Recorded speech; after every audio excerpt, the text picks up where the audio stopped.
nadie habla en los programas, no sé si es cierto, pero yo creo que ningún partido político habla de la disrupción tecnológica, ¿no?, en sus programas, ¿no?, algo que yo creo que es importantísimo, ¿no?, ahora mismo, es decir, cómo va a cambiar el empleo o incluso lo que estudiamos, que no va a valer para nada de aquí a 10, 15 años, muy probablemente, ¿no? Todo habrá cambiado, habrá nuevos empleos, y de esto nadie habla en ninguno de estos debates, ni en los propios programas, algo que no solo es futuro, sino que desde mi punto de vista es presente, ¿no? Cómo va a afectar esta revolución tecnológica, que ya nos está afectando, ya vemos cómo afecta a las campañas ahora mismo a través de las redes, pero que va a afectar a nuestras vidas, a nuestros trabajos. Nos vamos a quedar sin trabajo muy probablemente, habrá una clase inútil de personas dentro de un tiempo que no podrán colocarse en ningún sitio porque no estarán cualificadas para esta nueva revolución, ¿no?, que hay en marcha, tanto con la tecnología a nivel informático e incluso con la propia biotecnología, ¿no? Y es que estamos viendo cómo el algoritmo manda, ¿no? Y lo hemos visto, creo que el orador anterior comentaba que Google seguía siendo lo más importante para ellos, ¿no? En el negocio de la publicidad, el algoritmo es el cliente más importante, ¿no? ¿Qué busca Google, ¿no? Eso es lo que todo el mundo en los medios de comunicación ahora, incluso los propios partidos políticos, piensan, ¿no? Es decir, ¿qué busca Google? Se busca el gusto del algoritmo de Google y no el gusto humano. Es decir, curioso, ¿no?, que ya son las máquinas las que mandan, ¿no?, son los robots los que mandan sobre las personas. Las elecciones ya no tratan de lo que pensamos, sino de lo que sentimos, ¿no? ¿Por qué ganan esos partidos populistas? ¿Por qué las redes sociales están fuertes, ¿no? Porque van a los sentimientos, a las emociones. Piensen en el independentismo catalán, que para mí es un populismo claro, ¿no? Porque en unas elecciones todos cuentan igual, es decir, desde el que más se informa hasta el que menos se informa, da igual. Eso es lo bonito de una democracia, de unas elecciones, ¿no? Que todos somos libres y a todos tenemos un sentimiento, y esos sentimientos nos guían como votantes, también guían a los líderes políticos de algún modo, ¿no? Llegará un momento en que quizás se tenga capacidad tecnológica, ¿no?, para acceder al corazón de las personas, manipular ese corazón de las personas, y la política ya vemos cómo se está transformando en un espectáculo emocional, de algún modo. Piensen en el Brexit, también, por ponerles otro ejemplo. Como les decía, cada vez confiamos más en Google, ¿no? San Google. Más en Google que en nuestra capacidad propia de buscar información, ¿no?, por nosotros mismos. Y esa capacidad está disminuyendo, nos volvemos tontos. Son las máquinas las que mandan, ¿no? ¿Tomará en el futuro decisiones la inteligencia artificial por nosotros? Muy probablemente sí, ahí nos dirán a quién tenemos que votar. Ya nos dice qué películas tenemos que ver en Netflix. Quizá algún día nos digan a qué partido político tenemos que votar también, ¿no? Es muy probable. Quien posee los datos, posee el futuro. Fíjense en China, cómo está desarrollando la inteligencia artificial. Como una dictadura funciona mejor en este sentido que una democracia, ¿no? La crisis que está introduciendo la revolución tecnológica en las democracias también.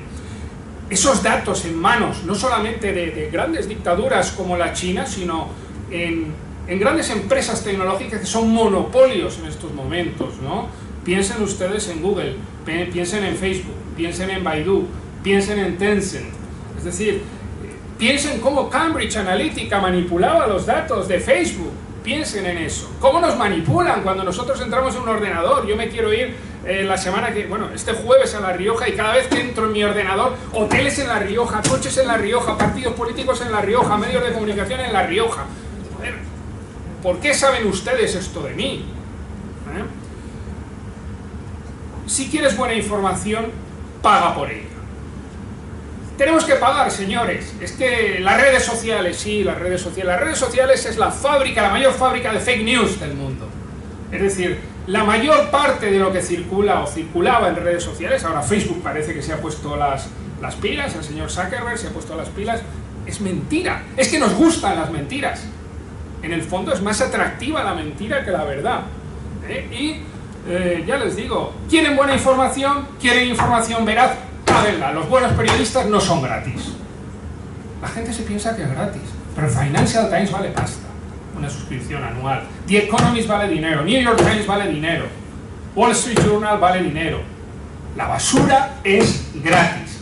Y nada es gratis porque al final consiguen nuestros datos, saben de nuestras vidas.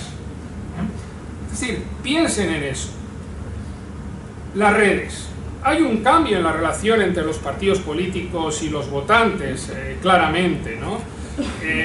Digamos que en España estamos 1 hora y 39 minutos de media en las redes sociales, ¿no?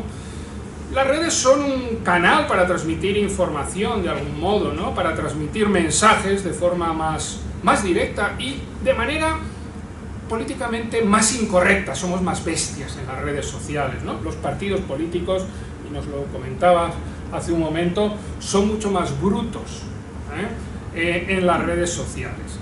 ¿Qué facilitan las redes? Obviamente viralizar el contenido. Esto de las redes, de las fake news, esto es antiguo. Yo estaba pensando a veces viniendo aquí en la guerra hispano-cubana, ese año 1898, cuando el señor Hertz, que dirigía, no recuerdo ahora qué periódico, en Estados Unidos, manda a un caricaturista a Cuba, y el caricaturista le llama y le dice: señor Hertz, aquí no hay guerra.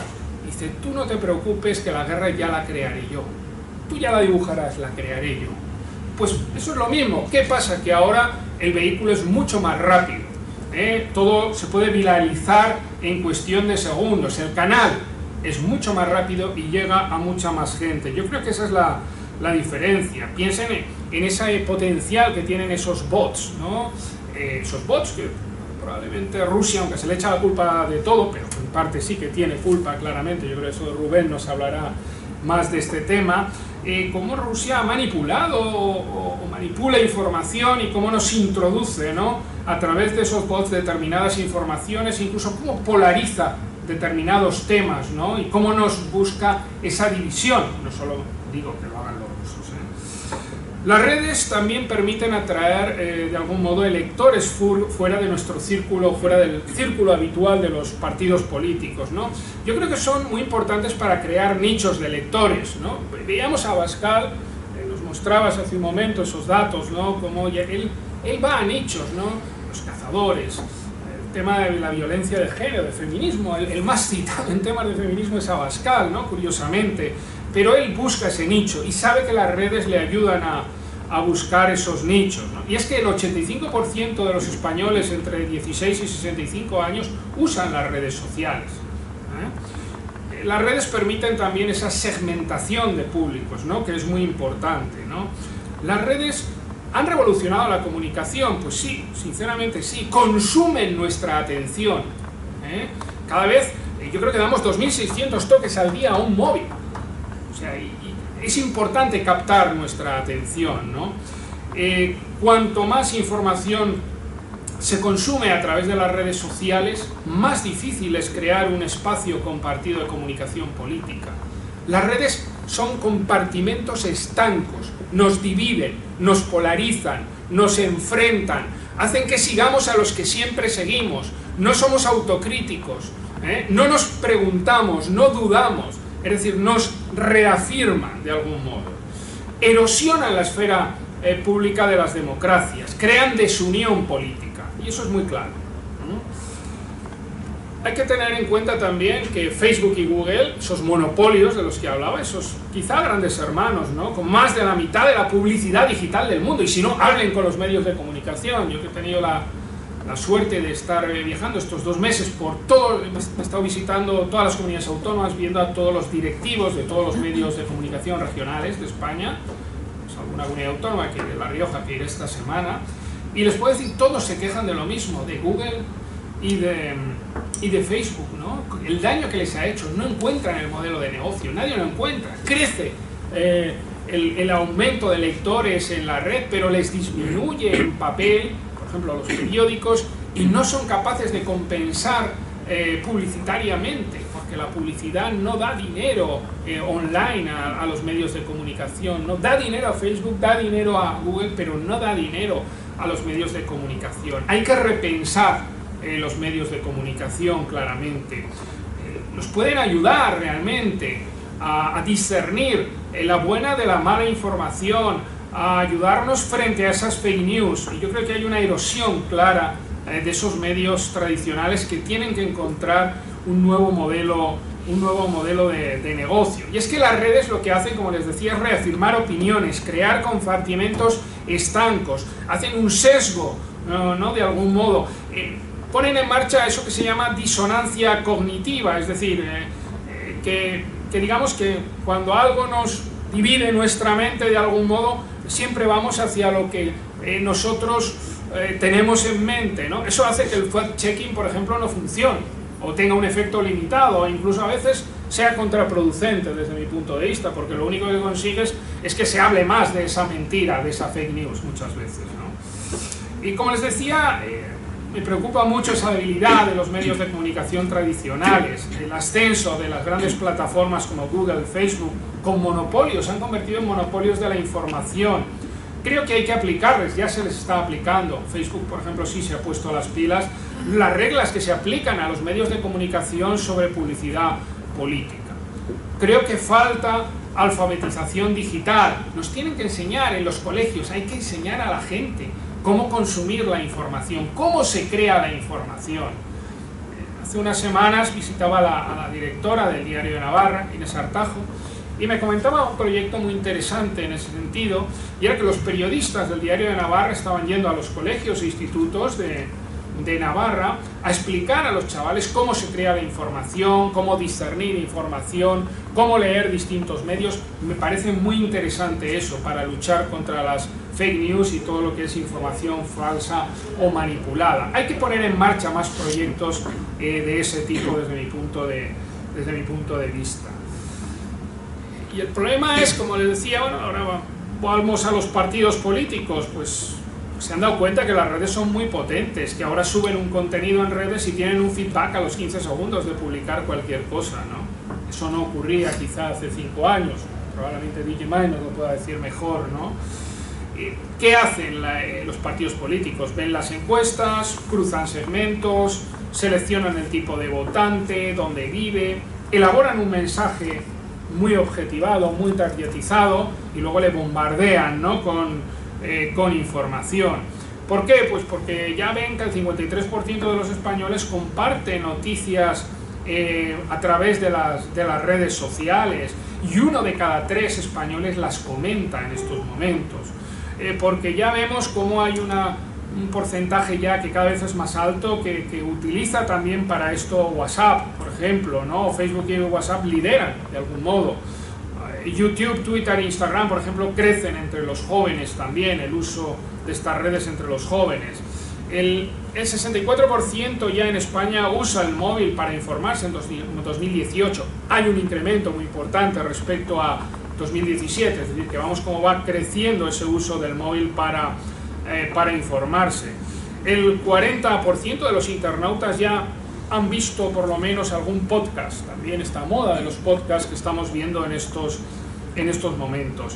Y hay un dato muy importante en relación con los partidos políticos y con las elecciones, y es que el 74% de los usuarios de redes sociales valoran positivamente que los políticos se mojen en temas polémicos. Es decir, el usuario de redes le gusta la polarización, le gusta la división, le gusta que se mojen en los temas polémicos. Y ya lo vemos, nos lo mostrabas hace un momento, ¿no? Como los temas más polémicos muchas veces son los que se comentan en las redes sociales, no los temas que unen, sino los temas que desunen. En cuanto a los partidos españoles, yo creo que en estas elecciones hay un tema importante, interesante, que es la ley de protección de datos, que se modificó para que los partidos políticos pudieran hacernos llegar publicidad electoral a través del teléfono móvil, del WhatsApp, etcétera. No sé si eso sería de algún modo inconstitucional, ¿no? Ellos se basan en que este tipo de informaciones tienen interés político entre comillas, ¿no? Pero bueno, es una especie de Cambridge Analytica, ¿no? Legalizado de algún modo, ¿no? Es decir, que nos pueden hacer llegar Yo la verdad es que no he recibido en mi WhatsApp, pero no sé, supongo que alguno de ustedes ha recibido información electoral sin haberlo pedido, obviamente, en sus WhatsApps o en sus teléfonos, ¿no? Esto ya lo permite la Ley de Protección de Datos. Yo creo que va en contra del reglamento europeo, que no lo permitiría, pero bueno, en principio en España se ha permitido. ¿Qué han hecho los partidos españoles? Bueno, están invirtiendo bastante realmente en la campaña digital. En el PSOE, por ejemplo, ya hay 15 personas trabajando en ella, se han gastado mucho, pero unos 300.000 euros. En principio decían que no iban a usar el WhatsApp. En el Partido Popular, por ejemplo, hacen una segmentación por edad para ver qué red social van a utilizar. Hay unas 20 personas trabajando, se han gastado unos 450.000 euros. Ciudadanos, por ejemplo, sí que ha utilizado mucho Facebook, incluso antes de lo que es la propia campaña electoral. Se ha gastado unos 200.000 euros, ¿no? Sobre todo para administrar los datos, para hacer esa minería de datos que se dice, ¿no? Ese data mining, ¿no? del que disponen. Vox ha utilizado bastante Facebook, sobre todo para cabrear a la izquierda. Es decir, ellos utilizan las redes para cabrear, como Trump. Voy a cabrear a mi adversario, ¿no? Usan un lenguaje directo, provocativo. Usan muy bien WhatsApp, sinceramente, también con ese lenguaje, como les digo, muy directo y muy provocativo, ¿no? Y bueno, la verdad es que les ha funcionado muy bien en WhatsApp, ¿no? Podemos, bueno, no ha dado cifras, pero se supone que se habrá gastado unos 200.000 euros aproximadamente. Utilizan YouTube, Instagram, Facebook. Ellos lo utilizaron muy bien en otras campañas. Aquí yo no les veo un mensaje tan claro como tenían antes. Están muy divididos, incluso a nivel interno, ¿no? Sería un poco un análisis, un poco de... Voy a contar obviamente lo que ya nos ha contado el representante de Digimar. En cuanto a las europeas, pues me gustaría darles unos datos antes de acabar. Tengan en cuenta que todavía hay 100 millones de indecisos ahora mismo en Europa. Esas elecciones, que son el 26 de mayo, en algunos países empiezan ya el 24, van a haber varios días, aunque el recuento final se hará a partir del 26 de mayo. De hecho, el Parlamento Europeo subirá a partir de las 8 de la tarde, el día 26, una web con gráficos, etcétera, que pueden descargarse a nivel gratuito, y datos en tiempo real, ¿no? También. Ya les digo, hay un 30% de indecisos todavía en Europa en estos momentos. Digamos que hay elecciones nacionales como la nuestra que está ocultando incluso las locales a las europeas, ¿no? Pero bueno, espero que vaya subiendo un poco el interés de aquí al 26 de mayo, ahora sobre todo cuando pasen las nacionales, porque nos jugamos mucho en estas elecciones. Tengan en cuenta que en estas elecciones decidimos qué Europa queremos. Queremos ir a una Europa más integrada o más federalizada, si queremos, o queremos retrotraernos al siglo XX, una vuelta al Estado-Nación. Es lo que nos estamos jugando, ¿no? Esa visión de los populismos frente a, pues, partidos más que apuestan un poco por el liberalismo, el orden internacional, etcétera, frente a estos populistas de extrema derecha y extrema izquierda. Es importante porque luego la gente se queja, ¿no? Dice, bueno, de ahí de Europa solo nos viene la austeridad. No es cierto, ¿no? Nos viene la austeridad porque usted ha votado a esos partidos. Si usted vota a otros diferentes, seguramente no le viene eso, ¿no? Y es que más del 70-80% de la legislación que se pone en marcha en nuestro país ahora mismo proviene de la Unión Europea. Es transposición de directivas de la legislación europea en estos momentos, ¿no? La importancia de las redes en la Unión Europea obviamente cada vez es mayor, ¿no? Yo hablo de vez en cuando con algunas de las personas que trabajan con los portavoces de los comisarios, y bueno, obviamente hay una serie de temas que les preocupan, ¿no? Se han dado cuenta que hay un nuevo lenguaje en las redes que les ayuda a las propias instituciones a hacer llegar incluso contenido positivo. Se han dado cuenta también que tiene un efecto negativo, es decir, que las redes también conllevan polarización, burbujas, como les decía, fake news. también se han dado cuenta de que no pueden las instituciones actuar solas, es decir, sino que tienen que hacerlo en comunidad, tienen que aprovechar el potencial de esas comunidades que se crean online, y que les pueden ayudar a transmitir mensajes de manera indirecta, ¿no? Pero también se han dado cuenta que no pueden actuar solo a través de las redes. Yo creo que las redes son un complemento todavía, desde mi punto de vista. Y yo creo que en Europa se han dado cuenta de ello, que hay que comunicarse directamente con la gente, hay que ir a ver a la gente, hay que mojarse los pies, sinceramente. Yo creo que eso es lo que muchas veces a los líderes políticos que más empatía, con más cercanía a los ciudadanos, son los que más llevan, no solamente el que se maneja a través de las redes. Pues me podrán decir, no, pues Vox funciona en las redes. Muy bien, pero ¿qué es más importante, las redes o cómo llenan estadios, plazas de toros, polideportivos, que ayer en Galicia tenían más de 2.000 personas y 1.500 en la calle? Combinan muy bien ambas cosas. Es decir, es tan importante, o más, para mí es más importante ese contacto con la gente, que luego te hace que haya un redoble de tambores en las redes sociales. Yo creo que en la Unión Europea se han dado cuenta también de que hay que comunicarse directamente sobre el terreno, ¿no? Hay que buscar repetidores de esa información también. De hecho, yo creo que la Comisión Europea va a sacar dentro de muy poco una comunicación sobre los retos que tienen, muy vinculados vinculando mucho el diálogo con los ciudadanos con la agenda política que tiene la propia Comisión, lo va a sacar dentro de poco. Les preocupa mucho el tema de las fake news, muchísimo, es decir, hay una preocupación muy fuerte, se está pidiendo cada vez más transparencia, ya que bueno, las plataformas son cada vez, o están siendo cada vez más rápidas gracias a esa petición de transparencia. Las plataformas online son cada vez más rápidas a la hora de retirar información y contenidos falsos. Se han de poner más herramientas, se han dado cuenta, para desactivar los bulos lo antes posible, y hay grandes empresas como Facebook que parece que se lo están tomando por primera vez en serio, ¿no? Tienen a 30.000 personas trabajando en ello, ya de algún modo están evitando, bueno, el tema de los mensajes de odio, el tema de los mensajes violentos, bueno, ya se están retirando.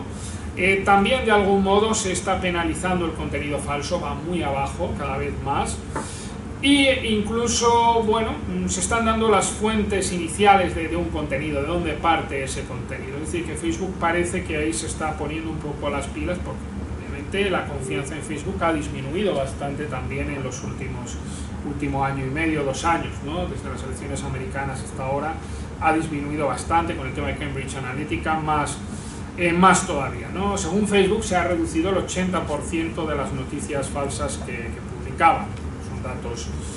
Son datos que tienen ellos, ¿no? Y es que en las redes había más contenido falso que contenido real. Es decir, tense en cuenta, más contenido falso que real. Y es que había incentivos también, porque hay tráfico. La mentira nos gusta, que les decía al principio, nos ponen las mentiras, nos gusta leer mentiras. Generan tráfico en Facebook y en las redes, obviamente, ¿no? Y bueno, ahora ya les digo que lo que más preocupa a las instituciones europeas ahora mismo, lo que circula en Facebook, lo que circula en WhatsApp e incluso lo que está circulando en Instagram, ¿no? Esto es lo que ahora mismo más preocupa, sobre todo en WhatsApp, ¿no? Porque, bueno, es una red donde, bueno, es más difícil saber qué es lo que circula, se usa mucho para desinformar, es técnicamente más barata, fácil, es decir, más fácil de usar, y bueno, ahí hay más miedo ahora en el WhatsApp, y es muy face to face, ¿no? Es decir, me lo dice este amigo mío, ¿no? Y esa recomendación personal, queramos o no, pues sigue funcionando, ¿no? De hecho, el Parlamento Europeo incluso y la Comisión, ya les digo que piensan que las elecciones europeas son especialmente frágiles, ya que los temas europeos a menudo pues son más desconocidos, en un contexto que es más complicado muchas veces, y sobre todo en un contexto donde es difícil que los ciudadanos dispongan de herramientas para identificar noticias falsas. Por eso, como les decía hace un momento, las instituciones hablan mucho de transparencia, es decir, los partidos políticos, las fundaciones, los organizadores de campañas deben dar a los ciudadanos información sobre el dinero que gastan en publicidad online en una campaña. Deben indicar claramente qué partido o grupo de apoyo político está detrás del pago de la publicidad política online. Y deben compartir con los ciudadanos europeos información sobre los criterios de la selección de los destinatarios para la difusión de esa publicidad. Si no se respetan esos tres principios que les comentaba, los Estados miembros deberían aplicar sanciones, las sanciones electorales correspondientes, ¿no? Como les digo, es un nuevo reglamento, ¿no? de algún modo que puso en marcha la Comisión, ¿no? Y bueno, y que los Estados miembros pues tienen que implementar. La Comisión también ha recomendado a las autoridades de los países de la Unión Europea que mejoren esa cooperación a escala nacional, es decir, cada país debe crear una red nacional de cooperación electoral para coordinar los esfuerzos de las distintas administraciones y hacer cumplir las normas relacionadas con las actividades online y así poder detectar esas amenazas potenciales, ¿no? A las elecciones al Parlamento Europeo y hacer cumplir las normas vigentes, incluso imponiendo sanciones si es necesario. Y luego a escala europea cada país debe designar un punto de contacto único para la aplicación de esta recomendación, así se intercambian buenas prácticas y conocimientos entre los países de la Unión Europea. La Comisión incluso ha propuesto introducir sanciones financieras equivalentes al 5% del presupuesto anual del partido político europeo o fundación política europea que infrinja las normas de protección de datos, ¿no?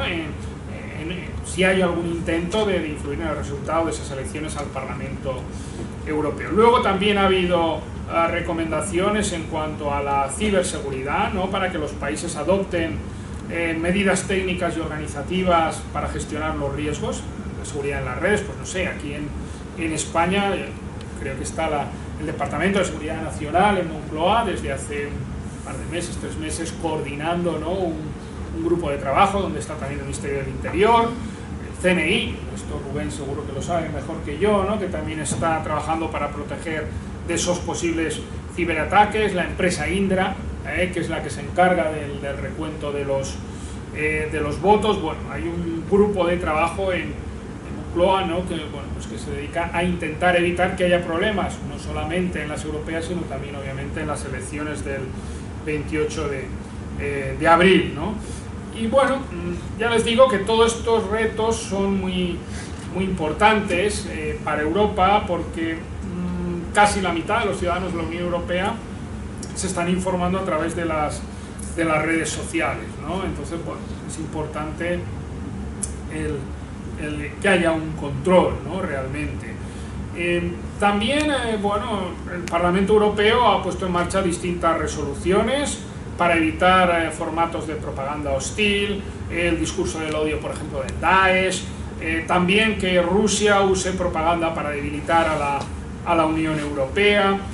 Se han puesto en marcha también, de algún modo, se ha visto la necesidad de reforzar la comunicación estratégica y actuar no solo con los Estados miembros, sino también con organizaciones como la OTAN. Se puso en marcha el año pasado un grupo de expertos dentro del Parlamento Europeo para investigar sobre fake news y desinformación, y también obviamente la comisaria de Economía y Sociedad Digital, como les decía, se ha puesto en marcha con esas medidas de transparencia que les comentaba hace un momento, ¿no? Y también de algún modo para apoyar también a lo que son los medios de comunicación y a lo que son también empresas de fact-checking, ¿no? Por ejemplo, aquí en España, de cara a las elecciones, vemos como hay una colaboración de 3 empresas de fact-checking en estos momentos con Facebook, para aumentar esa transparencia. Incluso, sobre todo, se está exigiendo a los partidos que se registren con un DNI, con datos fehacientes, veraces, ahora mismo cuando abren una cuenta en esta red social. Y como les digo, también colaboran varias empresas de de fact-checking en estos momentos. Y para ir ya concluyendo, simplemente, bueno, pues decirles que los partidos se han dado cuenta, obviamente, de lo importante que son estas redes, que son un canal más que tienen a su disposición para transmitir, como les decía, muchos mensajes de manera mucho más rápida, mensajes más directos, políticamente más incorrectos, como les decía. Pero yo sinceramente tengo mis dudas de que sean tan determinantes como se nos quiere hacer pensar, ¿no? Yo creo que influyen, pero no son determinantes, sinceramente, ni para ganar unas elecciones, por aquí estáis en desacuerdo conmigo, ni a la hora de generar, de que tengan tanta influencia esas fake news, ¿no? Yo creo que la televisión sigue siendo el medio más importante, al menos en España, lo hemos visto con el debate. Digamos que las redes sociales hacen como de segunda pantalla, ¿no? Redoblan el mensaje, pero creo que la televisión sigue siendo muy, muy importante. La prensa de referencia sigue marcando mucho la agenda del resto de medios, radios, televisiones también. Y no digo que las redes no sean importantes, que lo son, sobre todo porque han desmediatizado de algún modo la relación también entre el líder político y el ciudadano, ¿no? Vemos al señor Trump, o vemos aquí al señor Abascal, ¿no? de Vox, pues cómo, bueno, van directamente al cliente, ¿no? De algún modo, por decirlo de algún modo, al usuario, al elector, ¿no? en este caso. Pero ya les digo que igual que en la Plaza Tahrir de Egipto, no creo que las redes fueran el factor fundamental, fueron un factor, pero no el fundamental para sacar a la gente a la calle y producir las revoluciones árabes. Ayudaron, pero creo que no son el factor fundamental, ¿no? Creo que es un factor más que hay que tener en cuenta, obviamente, pero en España, sobre todo, la televisión sigue teniendo demasiada fuerza. Y la gente estaba ayer pendiente del debate, igual que lo estará hoy, acompañado de las redes sociales, pero que creo que son un acompañante. Nada más, muchas gracias.